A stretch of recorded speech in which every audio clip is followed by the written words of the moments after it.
નમસ્કાર વિદ્યાર્થી મિત્રો, હું હરેશ નાથ તમારી સાથે જોડાઈ રહ્યો છું ઇંગ્લિશ ગ્રામર સાથે. લાસ્ટ વિડીયોમાં મિત્રો આપણે લિંગ્વિસ્ટિક ફંક્શનમાં ફંક્શન નંબર 1 જેનું ટાઇટલ આપણે જોયેલું શોઈંગ ઓર એક્સપ્રેસિંગ રિઝલ્ટ, મતલબ કે પરિણામ દર્શાવવું અથવા પરિણામની રજૂઆત કરવી, that is called expressing or showing result. Linguistic ફંક્શનની અંદર આ સૌથી પહેલા ફંક્શનની અંદર આપણે ખાસ કરીને 4 સેન્ટેન્સ પેટર્ન લાસ્ટ વિડીયોમાં જોઈ હતી, જેમાં structure of to and to અને structure of enough and to બંનેની એક્ટિવ પેસિવ રચનાઓ આપણે લાસ્ટ વિડીયોમાં ચર્ચા કરેલી. આજે ન્યૂ એલિમેન્ટ સાથે આપણે આ વિડીયોની અંદર ન્યૂ એલિમેન્ટની સેન્ટેન્સ પેટર્ન કઈ રીતે બને છે એના વિશે ચર્ચા કરીશું, એનો ઉપયોગ શું છે એની ચર્ચા કરીશું, એના એલોબોરેટરી એક્ઝામ્પલ્સ આપણે જોઈશું, જેથી કરીને તમે એને સમજી શકો. પરીક્ષાની અંદર સૌથી વધારે પૂછાતી કોઈ રચનામાંની એક હોય તો આ સ્ટ્રક્ચર બેઝડ રચના છે, શોઈંગ ઓર એક્સપ્રેસિંગ રિઝલ્ટ, જેના એલિમેન્ટ્સ છે લિંગ્વિસ્ટિક એલિમેન્ટ્સ છે સો ધેટ અથવા તો સચ ધેટ. તો સો ધેટ અને સચ ધેટ બે એવા લેંગ્વેસ્ટિક એલિમેન્ટ્સ છે કે જે ખાસ કરીને કોઝ એન્ડ ઇફેક્ટ દર્શાવે છે. કોઈ પણ વસ્તુ, કોઈ પણ ઘટનાનું કારણલક્ષી જે પરિણામ છે, કારણલક્ષી જે પાછળથી અસર વર્તાય છે એ નિર્દેશન કરવા માટે આ સેન્ટેન્સ પેટર્ન, આ સ્ટ્રક્ચરનો ઉપયોગ થતો હોય છે. તો મિત્રો આપણે બંનેને સેપરેટ રીતે તપાસીએ. મેં અહીંયા લખ્યું છે, તમે પણ વિદ્યાર્થી મિત્રો સાથે સાથે નોટ કરતા જશો અને તમારી નોટબુકની અંદર લખીને રાખજો, જેથી તમે ફરીથી એને રિફર કરી શકો. વિદ્યાર્થી મિત્રો, સૌથી પહેલા સો ધેટ ની વાત કરું છું લિંગ્વિસ્ટિક એલિમેન્ટ તરીકે. સો ધેટ, તો સો ધેટ નું સૌથી પહેલા તો મીનિંગ શું થાય છે, એનો ઉપયોગ શું છે એ સમજવું પડે. તો અહીંયા મેં યુસેજ મતલબ કે ઉપયોગ અહીંયા લખ્યો છે. સૌથી પહેલા તો સો નું મીનિંગ શું થાય છે, તો ઇટ મીન્સ વેરી ટુ સચ અ ગ્રેટ ડિગ્રી. સો નો મતલબ થાય છે વધારે પડતું, ઘણું બધું. To emphasize something or to emphasize something that is very high or low manner, so that is called so. So છે એ શું દર્શાવે છે, emphasizing the degree of something. કોઈ વસ્તુની ડિગ્રી, કોઈ વસ્તુનું પ્રમાણ કેટલું વધારે છે અથવા કેટલું ઓછું છે એની તીવ્રતાને દર્શાવવા માટે જનરલી સો પ્રયોજાય છે. સો નો સામાન્ય અર્થ એવો થાય છે. It means very to such a great degree, मतलब કે કોઈ વધારે પડતી માત્રામાં, વધારે પડતા પ્રમાણમાં, એવું એનો અર્થ થઈ શકે છે. So is an adverb. So પોતે ખાસ કરીને એનો જે સ્ટ્રક્ચર બેઝડ અથવા તો એના સ્વરૂપગતની વાત કરીએ તો સ્વરૂપગત રીતે સો છે એ પોતે એક એડવર્બ છે. એડવર્બ મતલબ ક્રિયા વિશેષણ છે. સો છે એ શું છે, ક્રિયા વિશેષણ છે, મતલબ કે કોઈ પણ ક્રિયા પદની સાથે જોડાઈ એ જે તે ક્રિયાપદની વિશેષતાને વ્યક્ત કરનારું પદ છે. મતલબ કે સો છે એ એડવર્બ છે and used to intensify its manner or quality, અને એનો ઉપયોગ ખાસ કરીને જે તે ક્રિયાપદની અથવા તો જે તે નાઉનની મેનર અથવા તો ક્વોલિટીને ઇન્ટેન્સિફાઈ મતલબ કે વધારે પડતું તીવ્ર દર્શાવવા માટેનો ઉપયોગ થતો હોય છે. ત્યાર પછી ધેટ નું મીનિંગ શું છે, તો ધેટ છે સો અને સચ બંને સાથે જોડાતું ધેટ. તો ધેટ છે એ કનેક્ટિવ છે, એક પ્રકારનું કંજક્શન છે કે જે બે વાક્યોને જોડવાનું કામ કરે છે. અને ખાસ કરીને બે વાક્યો કે જે ડિફરન્ટ છે એને બંનેને એક સાથે જોડી અને એનો સળંગ એક એકમ બનાવવા માટે, એક સેન્ટેન્સ બનાવવા માટે ધેટનો ઉપયોગ થતો હોય છે. અને જેનો મીનિંગ સામાન્ય કે એવો અર્થ થાય છે. ધેટ મતલબ કે. So that shows cause and effect or result. ખાસ કરીને so that છે એનો ઉપયોગ છે કોઈ પણ ઘટનાનું કારણ અને કારણને અનુલક્ષીને એનું પરિણામ અથવા તો એની અસર શું થાય છે એ દર્શાવવા માટે so that નો ઉપયોગ થતો હોય છે. so that મતલબ કોઈ વસ્તુ એટલી બધી છે કે જેના પ્રમાણના કારણે આવું પરિણામ મળે છે. તો so that shows cause and effect or result मतलब કે અસર પરિણામ દર્શાવે છે જે તે કારણને અનુલક્ષીને કોઈ પણ વસ્તુનું કારણ એટલું વધારે છે કે ઓછું છે જેના પરિણામ સ્વરૂપ કોઈ ઘટના છે એ ઘટે છે અથવા તો કોઈ બનાવ છે એ બને છે અથવા તો કોઈ વસ્તુ છે જે સંજોગ છે જે પરિસ્થિતિ છે એનું નિર્માણ થાય છે એ પરિણામલક્ષી સંજોગ પરિસ્થિતિ કે ઘટનાને દર્શાવવા માટે અહીં સો ધેટનો ઉપયોગ ખાસ કરીને થતું હોય છે કોઈ પણ કારણને અનુલક્ષીને એનું પરિણામ મેળવવા માટે સો ધેટ સ્ટ્રક્ચર પ્રયોજાય છે ખાસ કરીને so is used before an adjective or an adverb ખાસ નોંધવાની બાબત એ છે કે સો નો ઉપયોગ છે એ ખાસ કરીને વિશેષણ અથવા તો ક્રિયા વિશેષણની પહેલા થાય છે તો જે તે વિશેષણ અથવા ક્રિયા વિશેષણની જે તીવ્રતા છે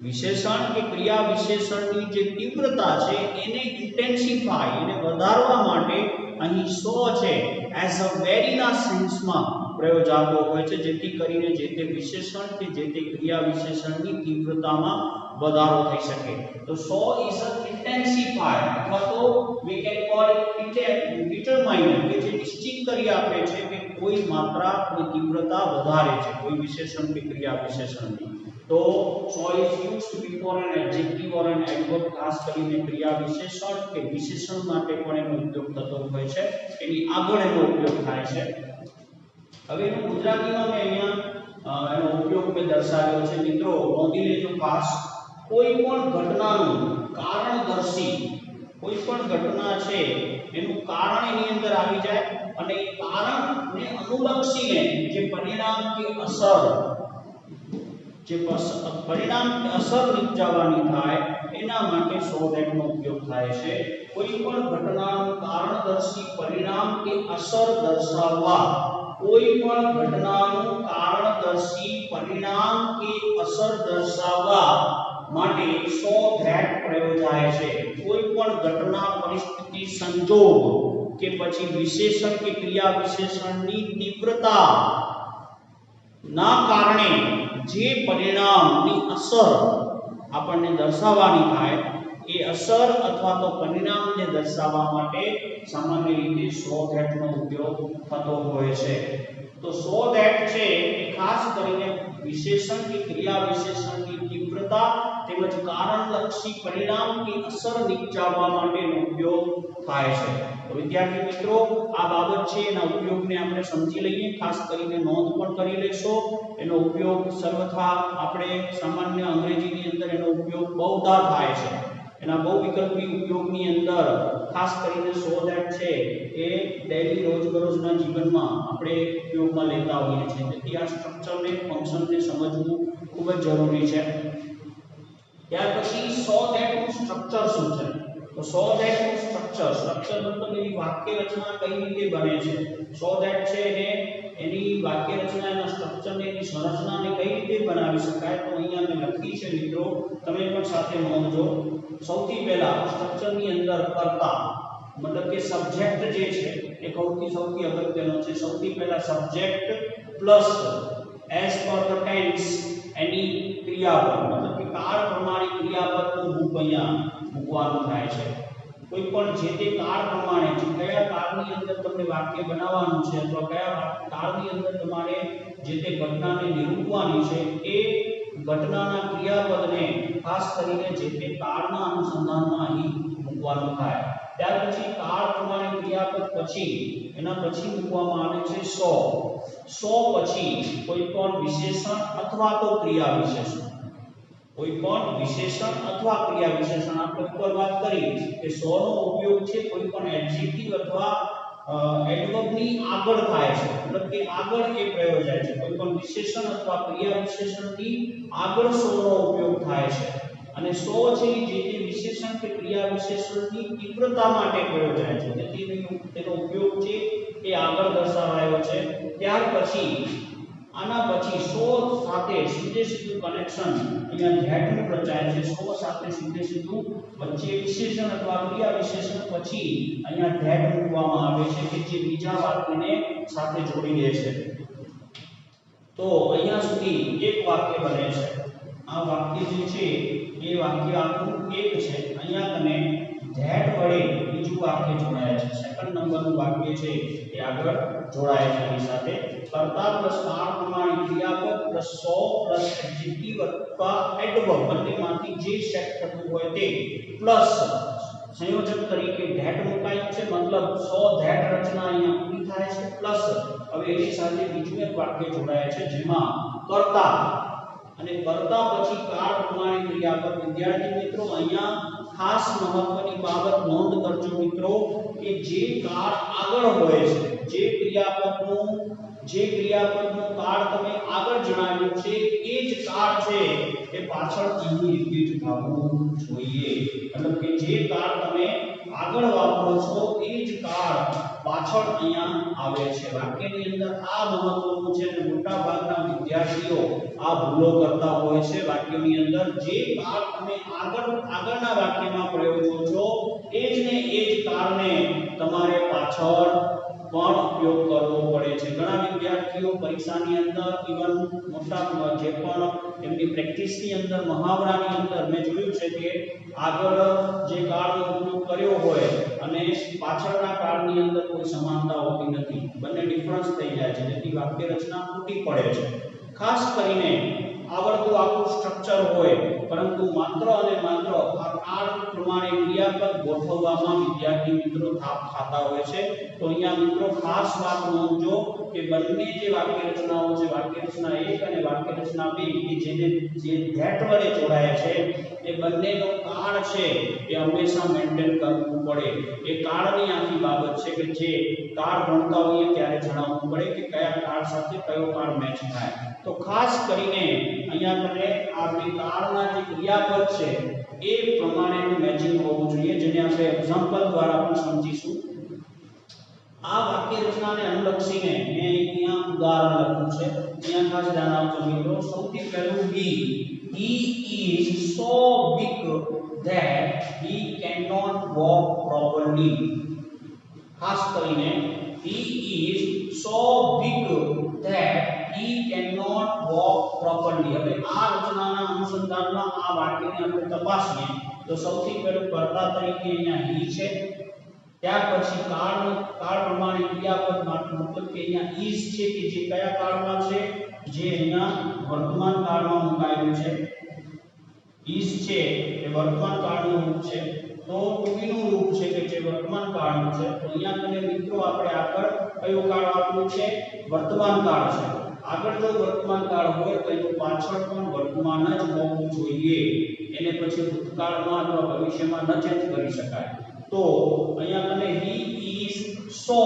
big એટલે વિશેષણ છે અહીંયા he is so big that he cannot walk properly તો અહીંયા મિત્રો ખાસ જોવાની બાબત એ છે કે તે એટલો બધો નબળો છે કે તે બરાબર રીતે ચાલી શકતો પણ નથી ખાસ કરીને અહીંયા તમે જોઈ શકો છો કે અહીંયા cannot નો જે પ્રયોજન છે અહીંયા cannot નો જે પ્રયોજન છે સીધું અહીંયા is સાથે જોડાય છે can છે વર્તમાન કાળનું મોડેલ ઓક્સિલરી છે કે જેથી કરીને આ બેનું કાળ છે એ જળવાઈ રહે છે તમે જુઓ છો કે અહીંયા સંયોજક તરીકે ધેટ આવ્યું આગળનું વાક્ય 1 નંબર છે બીજા નંબરનું વાક્ય 2 નંબર છે મતલબ કે અહીંયાથી કર્તા ક્રિયાપદ અને કર્મ અને અન્ય શબ્દો એ અલગ થઈ જાય છે મતલબ કે બે વાક્યોને જોડીને અહીંયા ધેટ વડે કનેક્શન સ્થાપ્યું છે તો he is so big that he cannot walk properly એટલો બધો નબળો છે કે યોગ્ય રીતે ચાલી શકતો પણ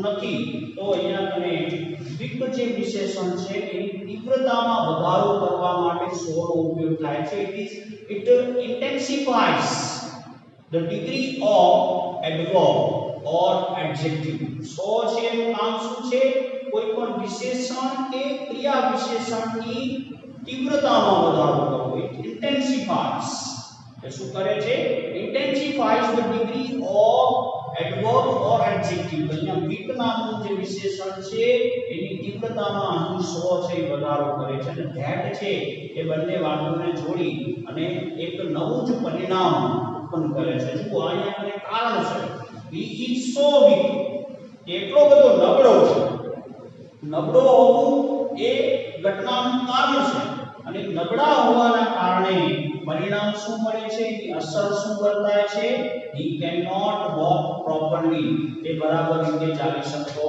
નથી. કોઈ પણ કારણ છે એના અનુસંધાને એની અસર કે પરિણામ છે એ અહીં બીજા વાક્યની અંદર વ્યક્ત થાય છે. મતલબ કે સો અને ધેટ આ બંને સ્ટ્રક્ચર જોડાઈ કારણદર્શી પરિણામ કે અસરને જન્મ આપે છે. આપણે આગળ વાત કરી કોઈ પણ ઘટનાનું કારણદર્શી પરિણામ કે અસર દર્શાવવા માટે સો ધેટ છે એ પ્રયોજાત્મક હોય છે. અહીંયા આપણે જોઈ શકીએ છીએ કે તે એટલો બધો નબળો છે કે જે કારણ વ્યક્ત થાય છે, વ્યક્તિ છે એની અંદર એટલી બધી નબળાઈ છે કે જેના પરિણામ સ્વરૂપ તે યોગ્ય રીતે ચાલી શકતો નથી. આ એનું પરિણામ કે અસર છે. તેવી જ રીતે બીજો વાક્ય અહીંયા મેં એક્ઝામ્પલ્સ આપ્યા છે મિત્રો. બીજો એક ઉદાહરણ છે, મેરી કોમ fought so bravely that no one could defeat her. મતલબ અહીંયા પણ તમે જુઓ કાળની સમાનતા તમને દેખાશે. અહીં વાક્ય જે આપેલું છે એની અંદર ક્રિયાપદ તરીકે મેં fought લીધેલું છે. fought મતલબ કે fight નું વિધું છે fought, મતલબ કે વાક્ય છે એ શેનું છે, ભૂતકાળનું છે. મતલબ કે આગળનું વાક્ય છે ભૂતકાળ છે અને અહીંયા ક્રિયાપદ પણ fought છે એ ભૂતકાળ છે.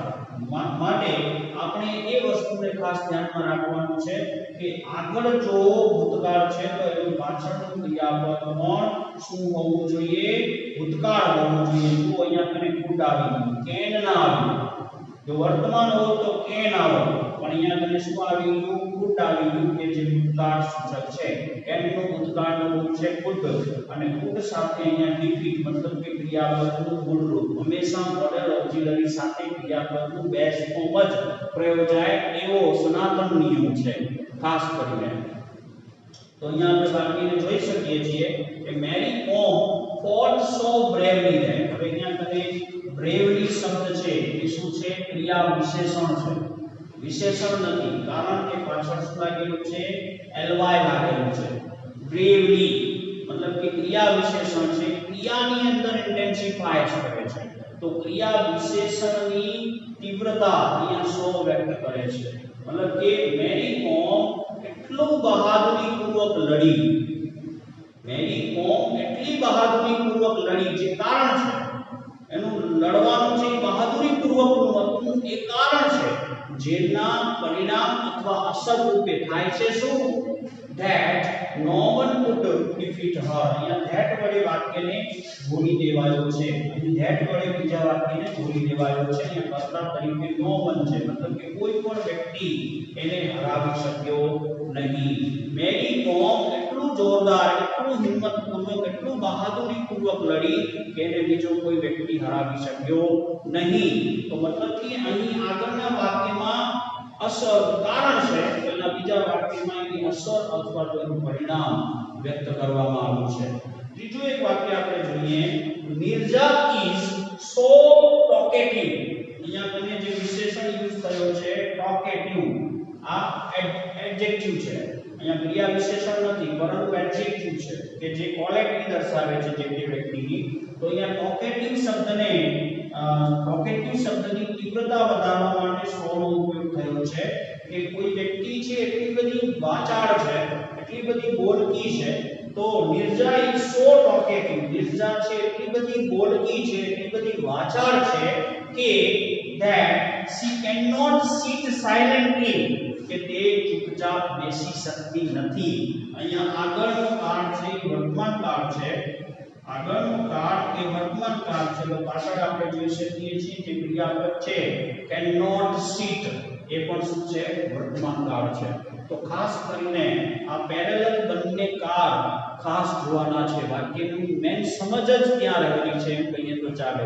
આ વાક્યને સમજવા માટે ખાસ કરીને મહત્વનો મુદ્દો એ છે કે બંને વાક્યોની અંદર કાળ પેરેલલ હોવા જોઈએ, એનામાં ડિફરન્સ ચાલે નહીં.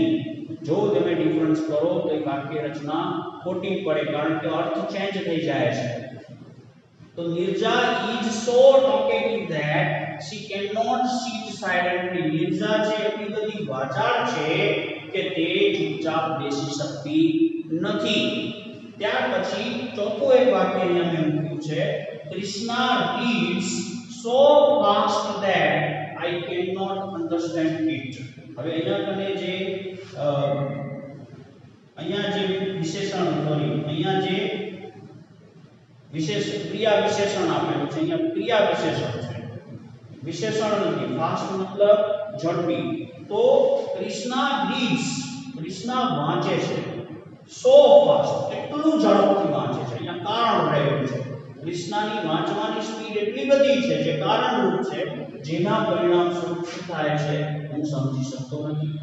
I cannot. અહીંયા મને રીડ્સ છે એ કયો કાળ છે? સાદો વર્તમાન કાળ છે. સાદો વર્તમાન કાળ છે. રીડ્સ છે અહીંયા શું છે? સાદો વર્તમાન કાળ છે. માટે પાછળના વાક્યમાં શું છે?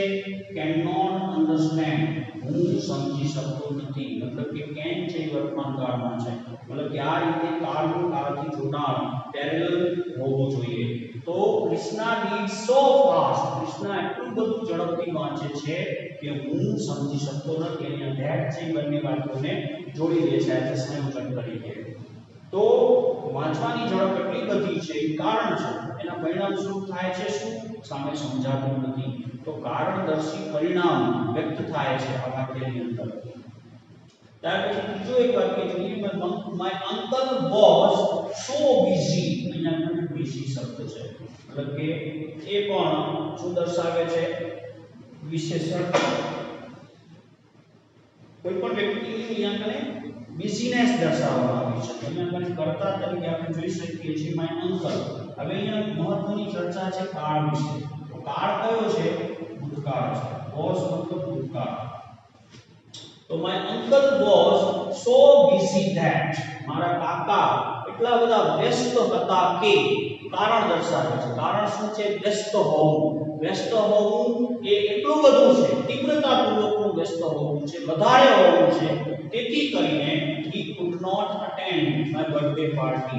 અહીંયા આપણે જોઈ શકીએ છીએ મિત્રો could not plus v1, મતલબ કે can નું અહીંયા શું પ્રયોજન છે? could પ્રયોજન છે. મતલબ કે ભૂતકાળનું શું પ્રયોજન છે? મતલબ કે બંને કાળ પેરેલલ થયા.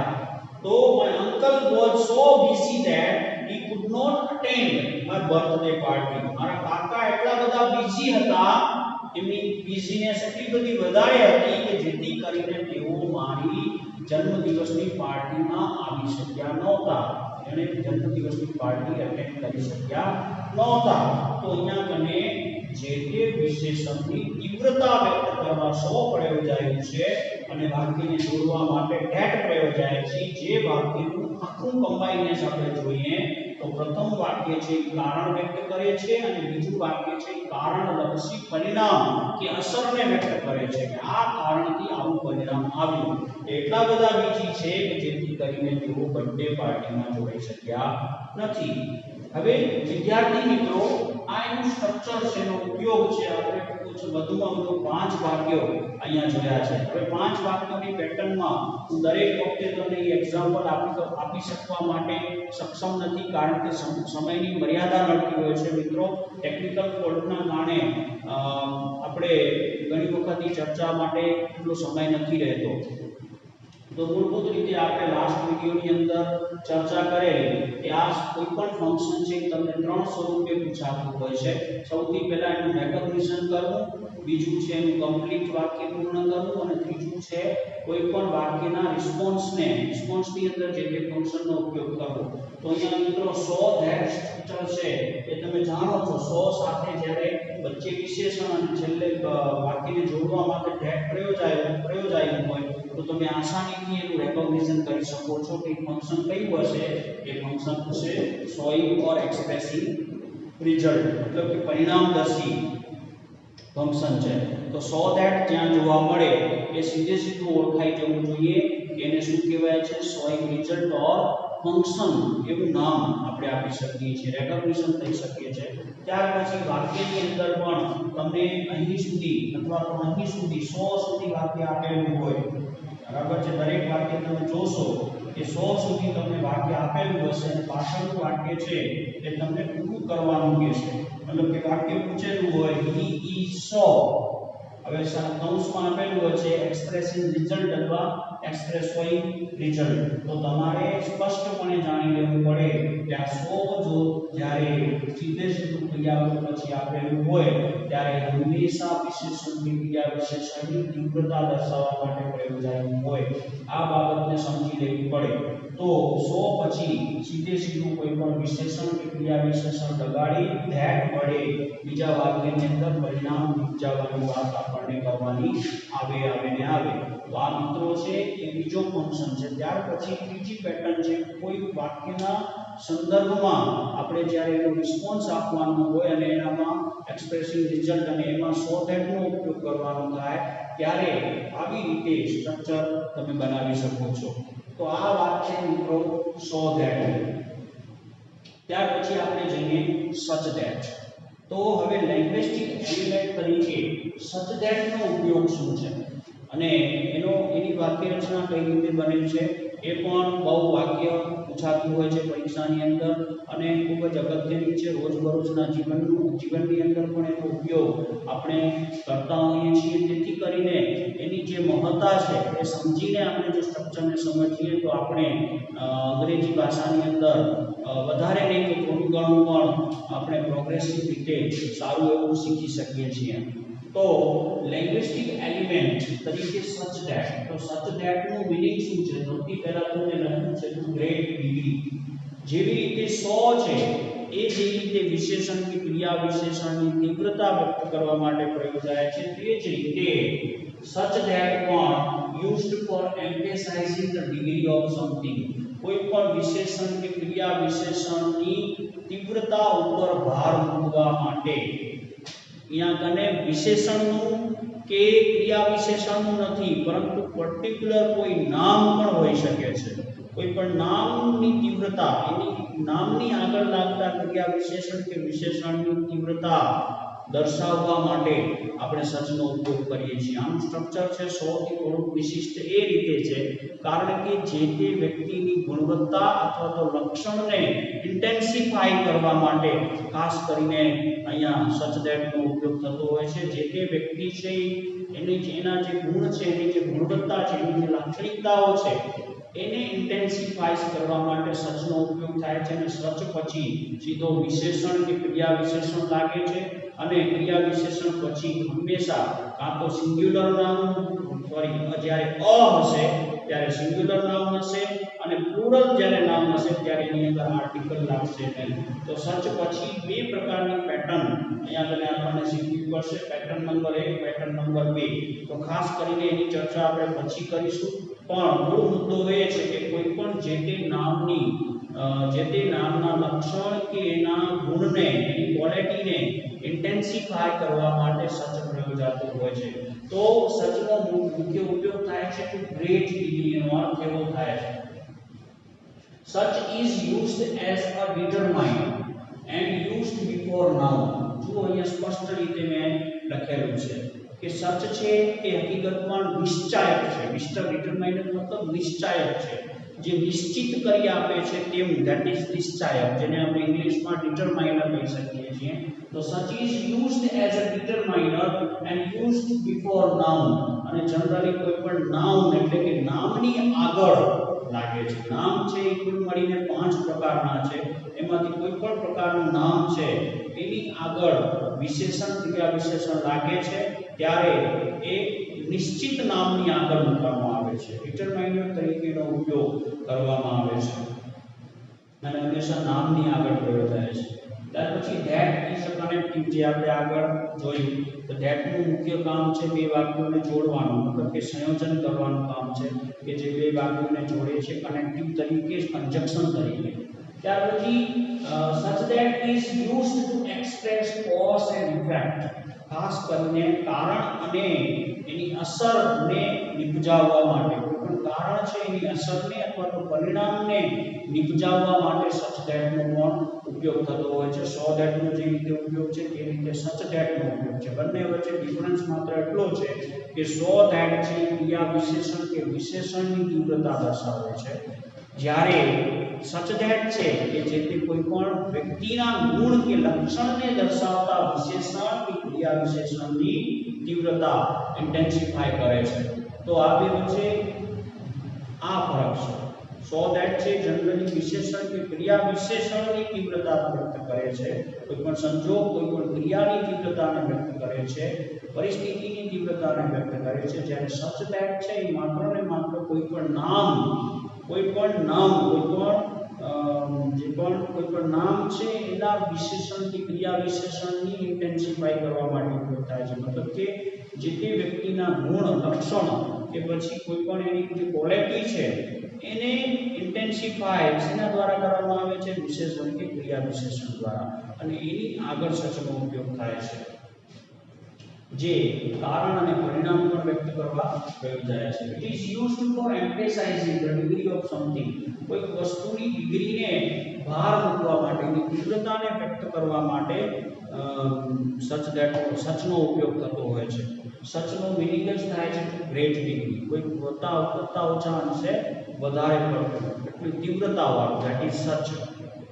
તો મિત્રો ખાસ કરીને સચ ધેટ છે એ કોઈ પણ કારણદર્શી પરિણામને વ્યક્ત કરવા માટે જે તે વ્યક્તિના ગુણ લક્ષણ કે ક્વોલિટીની જે તીવ્રતા છે એને વ્યક્ત કરવા માટે પ્રયોજાતા હોય છે. અને એમાં પણ જે તે વસ્તુ કે વ્યક્તિનું જે ક્વોલિટી છે એટલી બધી તીવ્ર છે કે જેના પરિણામ સ્વરૂપ એનું પરિણામ એની અસર છે એ નીપજે છે.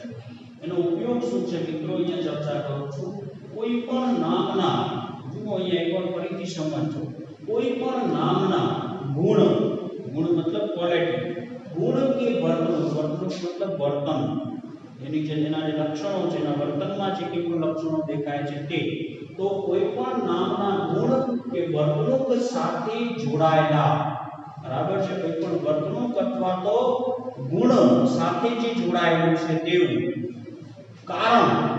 કારણલક્ષી જે કંઈ પણ વસ્તુ છે, કોઈના કારણે આવું થાય છે, કોઈ પણ વસ્તુ કોઈ પણ વ્યક્તિના લક્ષણને કારણે આવું બને છે એવું દર્શાવવા માટે સચનો ઉપયોગ થાય. તો કોઈ પણ નામના ગુણ કે વર્તણૂક સાથે જોડાયેલા કારણ અને પરિણામ કે અસર દર્શાવવા નિશ્ચયક તરીકે સચ ધેટનો ઉપયોગ થાય છે. વિદ્યાર્થી મિત્રો તમારી નોટબુકમાં લખી લેશો, નોંધી લેશો આનો ઉપયોગ ગુજરાતીની અંદર.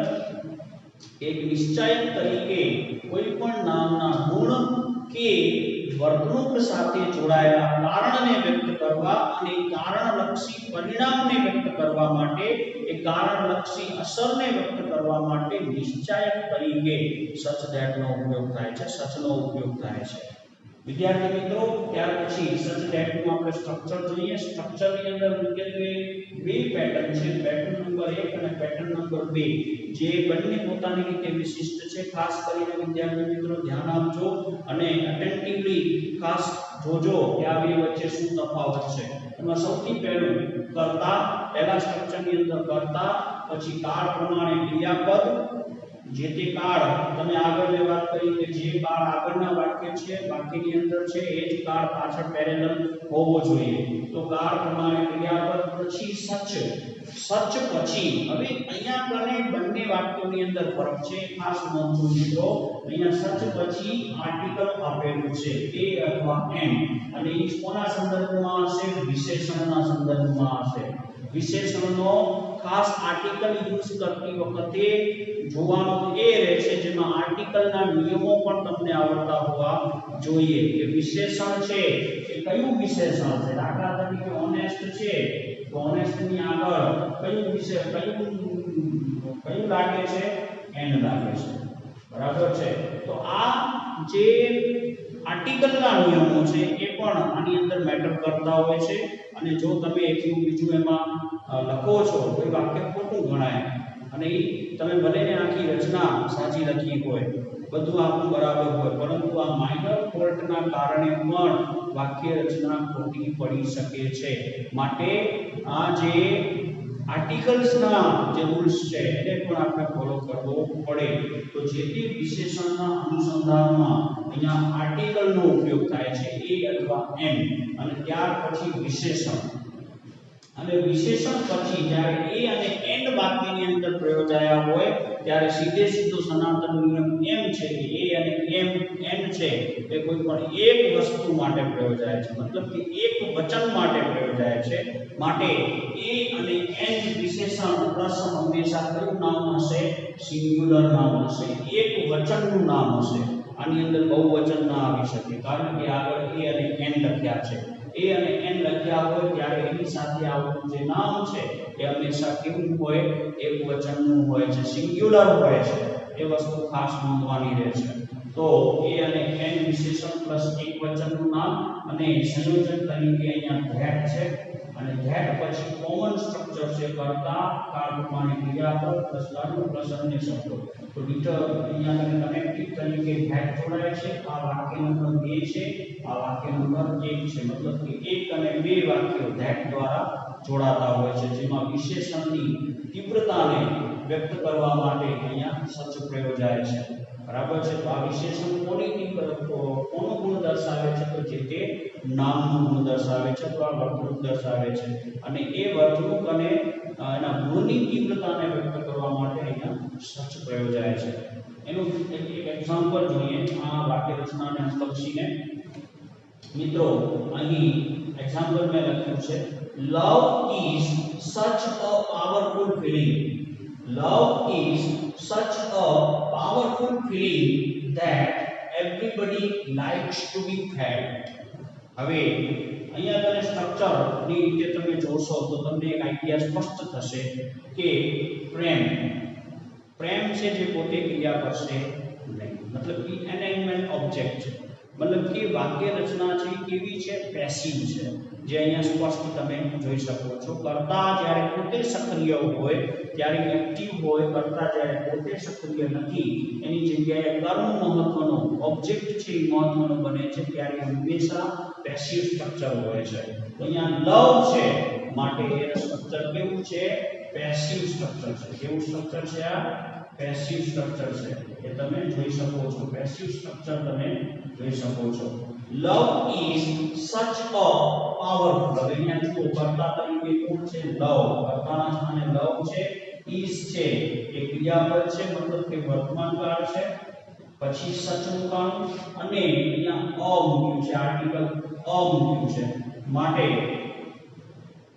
અહીંયા તમે વિશેષણ તમે જોઈ શકો છો પાવરફુલ। પાવરફુલ મતલબ શક્તિશાળી, બરાબર છે, એકદમ તીવ્ર અને ફીલિંગ છે એ શું છે? નામ છે, બરાબર છે, નામ છે, મતલબ કે અહીંયા કયું નામ છે? એબ્સ્ટ્રેક્ટ નામ છે। પાંચમું જે પ્રકાર છે નામનું એબ્સ્ટ્રેક્ટ નામ, મતલબ કે લાગણીવાચક નામ અથવા તો માનવીય ભાવનાવાચક ભાવવાચક નામ। અહીંયા ફીલિંગ છે એ ભાવવાચક છે, ભાવ છે કે જે અત્યંત પાવરફુલ ફીલિંગ છે। પ્રેમ છે એ શું કે છે? અત્યંત પાવરફુલ, એટલી બધી પાવરફુલ ફીલિંગ છે કે that everybody likes to be। હવે અહીંયા તમે જુઓ પેસિવ સ્ટ્રક્ચર છે માટે પાછળનું પેસિવ સ્ટ્રક્ચર થાય છે, ક્રિયાપદ કહેવાય લાઇક્સ, આગળ વર્તમાન છે માટે પાછળ પણ વર્તમાન છે, પણ વર્તમાન તો છે પરંતુ સાથે શું છે? પેસિવ છે માટે લાઇક્સ ટુ બી। હવે અહીંયા ટુ બી નું રૂપ મૂકવામાં આવ્યું છે, જુઓ ટુ બી નું રૂપ મૂકવામાં આવ્યું છે, મતલબ કે પેસિવ સ્ટ્રક્ચર બનાવવા માટે ખાસ બેઝિક સિદ્ધાંત એ છે કે કાળ પ્રમાણે ટુ બી નું રૂપ હોવું જોઈએ, પ્લસમાં v3 હોવું જોઈએ, એની સાથે હંમેશા શું આવે છે? v3, જે તમે અહીં જોઈ શકો છો ફેલ્ટ, કે જે ફીલ નું v3 છે। શું છે? ફીલ નું v3 અહીંયા ફેલ્ટ પ્રયોજાયો છે, ટુ બી ફેલ્ટ, મતલબ love is such a powerful feeling that everybody likes to be felt। પ્રેમની લાગણી એટલી બધી શક્તિશાળી છે, એટલી બધી તીવ્ર હોય છે કે દરેક વ્યક્તિને એ અનુભવવી ગમે છે, દરેક વ્યક્તિને અનુભવવી ગમતી હોય છે। પ્રેમ એટલું પાવરફુલ, એટલું શક્તિશાળી લાગણી છે કે દરેક વ્યક્તિને અનુભવવી ગમે છે। તો અહીંયા સચ પછી અ અને એના પછી પાવરફુલ ફીલિંગ તમે જોઈ શકો છો। અહીંયા નામ છે, નામની અંદર વિશેષણ છે, વિશેષણ છે એની તીવ્રતા વ્યક્ત કરવા સચ પ્રયોજાય છે। તો પ્રથમ જ વાક્યમાં આપણે જોઈ શકીએ છીએ લવ is such a powerful feeling. સચ અ પાવરફુલ ફીલિંગ મતલબ એ કારણ દર્શાવે છે જે તે વસ્તુનું કેટલી બધી શક્તિશાળી લાગણી છે કે, અને એના અસર પડે થાય છે શું, એના પરિણામ સ્વરૂપે થાય છે શું કે દરેક વ્યક્તિને અનુભવવી તે ગમે છે. તો અહીંયા કારણદર્શી પરિણામ કે અસરને વિચારવાની કોશિશ થઈ છે આ વાક્યની અંદર, તમે સમજી શકો છો. ત્યાર પછી બીજું એક એક્ઝામ્પલ મેં લીધું છે, it was such a great day. અહીંયા પણ તમે જુઓ છો કે અ પ્લસ વિશેષણ છે અને નાઉન તરીકે અહીંયા શું યુઝ કરેલું છે, ડે. ડે છે શું છે, નાઉન છે. તો નામની આગળ અહીંયા વિશેષણ છે ગ્રેટ અને એની આગળ આર્ટિકલ છે. તો it was such a great day, એ એટલો બધો મહાન દિવસ હતો. અહીંયા તમે ક્રિયાપદ તરીકે તમે જોઈ શકો છો ભૂતકાળનું વોઝ છે, બરાબર છે, ભૂતકાળનું વોઝ છે. It was such a great day, એ ખરેખર એટલો મહાન દિવસ હતો કે અહીંયા ધેટ વડે વાક્યને જોડવામાં આવ્યું. અહીંયા ધેટ વડે વાક્યને જોડવામાં આવ્યું છે. It was such a great day that, એટલો બધો મહાન દિવસ હતો કે I could not forget it, હું એને ભૂલી શક્યો નહોતો. બરાબર.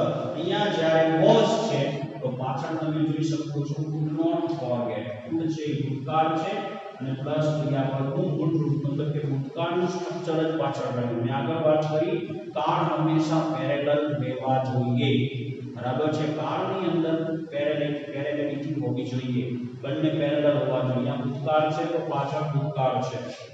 આઈ મતલબ કર્તા, ક્રિયાપદ અને કર્મ, પાછળનું સ્ટ્રક્ચર આગળ સાથે જોડાઈ જાય છે. અહીંયા દિવસની મહત્તાને વ્યક્ત કરવા માટે સચ પ્રયોગ જાય છે અને દિવસની મહત્તા એટલી બધી છે, કારણ એટલું બધું તીવ્ર છે કે જેના પરિણામ સ્વરૂપ એની અસર જન્મે છે અને અસર શું છે કે દિવસને ભૂલાઈ શકાતો નથી. ત્યાર પછી ત્રીજું એક વાક્ય છે અહીંયા મૂકેલું છે, Jill is such a kind girl. Jill is such a kind girl. જીલ એ એટલી બધી દયાળુ છોકરી છે, એટલી બધી પ્રેમાળ છોકરી છે, એટલી બધી લવિંગ છોકરી છે કે એવરીબડી લવ્સ હર, કે દરેક જણ તેને ચાહે છે. અહીંયા તમે જોઈ શકો છો ક્રિયાપદ તરીકે ઇઝ છે, મતલબ કે સારો કાળ છે, સાદો વર્તમાન કાળ છે. જીલ છે કર્તા સ્થાને છે, સચ. હવે અહીંયા તમે નાઉન તરીકે ગર્લ છે, બરાબર છે. નાઉન તરીકે શું છે, અહીંયા ગર્લ છે. ગર્લ એ નામ છે, તેની આગળ જે વિશેષણ યુઝ થયો એ કયો છે, કાઇન્ડ, મતલબ કે પ્રેમાળ, દયાળુ. તો અહીંયા દયાળુતાની જે તીવ્રતા છે એ કોના દ્વારા વ્યક્ત થઈ છે, સચ. અને એની આગળ શું આપેલું છે, અ. બરાબર છે. અહીંયા ખાસ મિત્રો જોઈ લેજો આર્ટિકલ ની અંદર, કારણ કે અહીંયા કે થી શરૂઆત છે માટે a, g થી શરૂઆત છે a, p થી શરૂઆત છે a. ઘણી વખત જે આર્ટિકલના નિયમો છે, દાખલા તરીકે intelligent, he is such an intelligent, તો અ ના આવે, he is such an intelligent boy, એવી રીતે લખવું પડે. તો દાખલા તરીકે જીલ is such an intelligent girl, બરાબર છે. અહીંયા મને શું આવી જશે, n આવી જશે. તો જીલ is such a kind girl, જીલ છે કે પ્રેમાળ છોકરી છે કે that સંયોજક વડે જોડાય છે. everybody loves her, ક્રિયાપદ છે જોઈ લો, સાવકા છે, બરાબર. આગળ વર્તમાન છે તો પાછળ પણ વર્તમાન હોવું જોઈએ, ફરજિયાતપણે કાળ પેરેલલ હોવું જોઈએ. જીલ એટલી બધી પ્રેમાળ છોકરી છે કે દરેક એને ચાહે છે, દરેક વ્યક્તિ એને ચાહે છે ને પ્રેમ કરે છે. તો એક રચના છે મિત્રો આર્ટિકલ વાળી, આર્ટિકલ પ્લસ વિશેષણ પ્લસ એક વચનનું નામ. હવે બીજી રચના છે એ વિશિષ્ટ કઈ રીતે છે તો આપણે જોઈએ. સૌથી પહેલા કર્તા પ્લસ કાળ પ્રમાણે ક્રિયાપદ પ્લસ સચ. હવે સચ પછી અહીંયા તમે જોઈ શકો છો અહીંયા આર્ટિકલ નથી, બરાબર છે. અહીંયા સચ પછી તમે જોઈ શકો છો કે આર્ટિકલ નથી, પરંતુ અહીંયા એક વસ્તુ લખવાની ભૂલાઈ ગઈ છે જે હું એડ કરી દઉં છું, સચ પ્લસ વિશેષણ. સચ પ્લસ વિશેષણ પ્લસ પ્લુરલ, બહુવચનનું નામ. ખાસ કરીને વિદ્યાર્થી મિત્રો અહીંયા નોંધી લેજો, સચ પ્લસ વિશેષણ. પ્લસ પ્લુરલ બહુવચનનું નામ. અહીંયા મને ફરક માત્ર એટલો છે કે આની સાથે આર્ટિકલ લાગતો નથી, કારણ કે અહીંયા એક વચનનું નામ હતું, અહીંયા બહુવચનનું નામ છે અને બહુવચનનું નામ પણ વળી પાછું કયું નામ છે?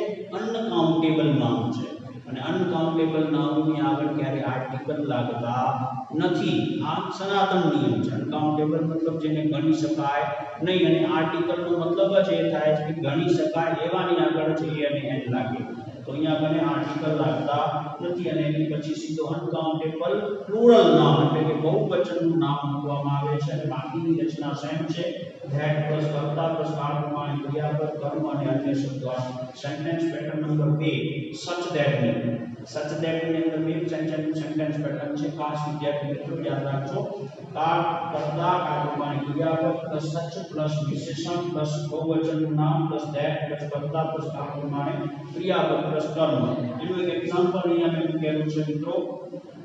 કર્તા સ્થાને અહીંયા હી છે, કાળ પ્રમાણે ક્રિયાપદ તરીકે હેઝ છે, મતલબ કે પૂર્ણ વર્તમાન કાળ છે, મતલબ કે વર્તમાન કાળનું આખું વાક્ય છે. પૂર્ણ હોય કે ચાલુ હોય કે સાદો હોય એનાથી આપણે જોઈ લેવું પડે, એનું જે મેચિંગ થતું હોય એ પ્રમાણે કરવું પડે. આપણે જોઈએ છીએ કે આગળ પૂર્ણ કાળ હોય તો એની પાછળ જે કાળ વર્તમાન હોય તો પાછળ વર્તમાન આવે, ભૂતકાળ હોય તો ભૂતકાળ આવે અને ભવિષ્ય હોય તો ભવિષ્ય આવે, એ આપણે જાણીએ છીએ.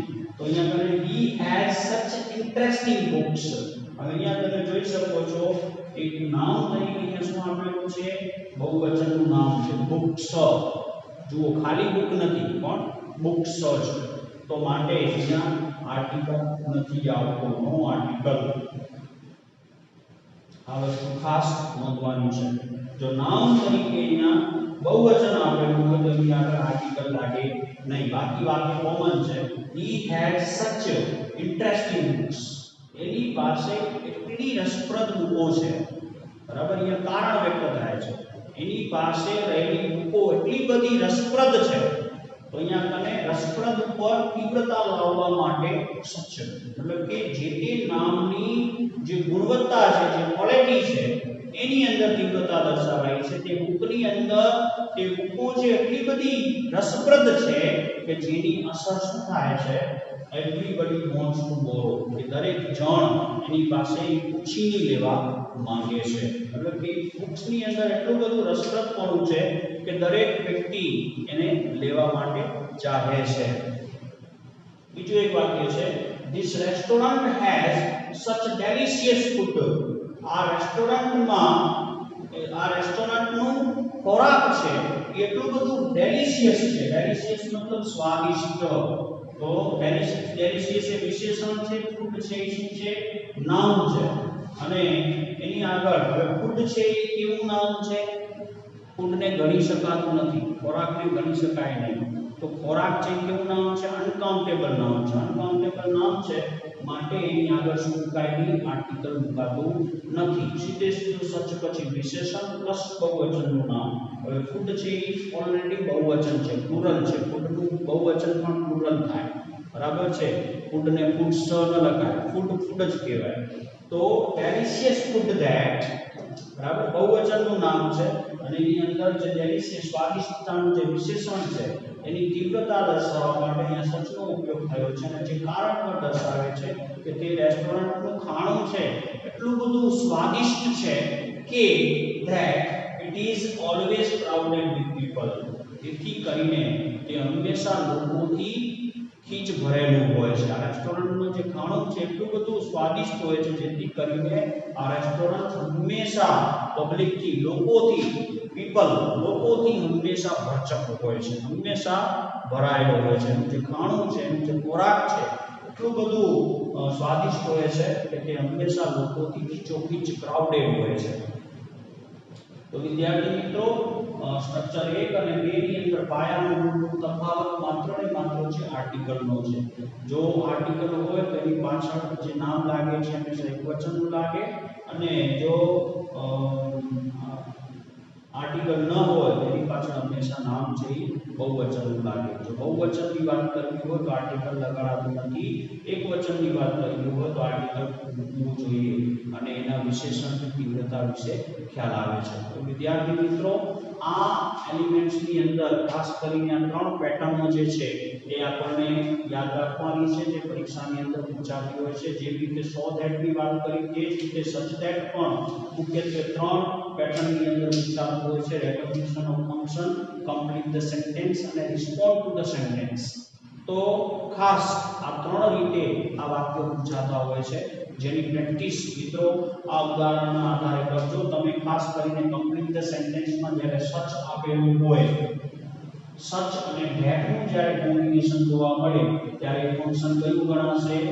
શોઈંગ ઓર એક્સપ્રેસિંગ રિઝલ્ટ. સચ અને ધેટ જ્યારે આપેલું હોય, સો અને ધેટ જ્યારે આપેલું હોય ત્યારે ફંક્શન બીજું કોઈ નહીં પરંતુ કયું હશે? એક્સપ્રેસિંગ અથવા શોઈંગ રિઝલ્ટ. ખાસ વિદ્યાર્થી મિત્રો નોંધી લેજો, આ તમને રેકોગ્નિશનમાં કામ આવશે. સચ ધેટ, સો ધેટ આટલું યાદ રાખવાનું છે અને તે છે એક્સપ્રેસિંગ રિઝલ્ટ.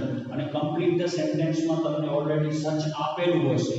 આગળ અડધા વાક્યની અંદર સચ આપેલું હોય તો એનો મતલબ એમ થાય છે કે આ સચ ધેટ વાળી રચના છે. એની વાક્ય રચના કઈ રીતે બનાવવી જે આપણે અહીંયા મૂકેલી છે, તો એ વાક્ય પણ તમે આરામથી પૂર્ણ કરી શકશો. મતલબ કે આગળ કારણ હોય અને પાછળ પરિણામ હોય એવું વાક્ય ફોર્મેશન આપણને કરવાનું છે. તેવી જ રીતે રિસ્પોન્ડ ટુ ધ સેન્ટેન્સ. રિસ્પોન્ડની અંદર પણ તમે જોશો કે જે પ્રશ્ન અથવા તો જે વાક્ય પૂછવામાં આવ્યું હશે એ પરિણામ લક્ષી જ હશે, કારણ લક્ષી પરિણામ જ પૂછવામાં આવ્યું હશે અને નીચે તમને આપેલું હશે શોઈંગ રિઝલ્ટ ઓર એક્સપ્રેસિંગ રિઝલ્ટ. તો તમે જરૂરી નથી કે સો ધેટ અથવા સચ ધેટ થી બનાવો, તમે ટુ અથવા ઇનફ ટુ થી પણ એ વાક્ય રચના બનાવી શકો છો. માટે રિસ્પોન્ડ વાળી જે વાક્ય રચના છે એ તમારા ઉપર નિર્ભર છે કે તમને કયા લેંગ્વેસ્ટિક એલિમેન્ટ્સ દ્વારા તમને એનો જવાબ આપવો છે.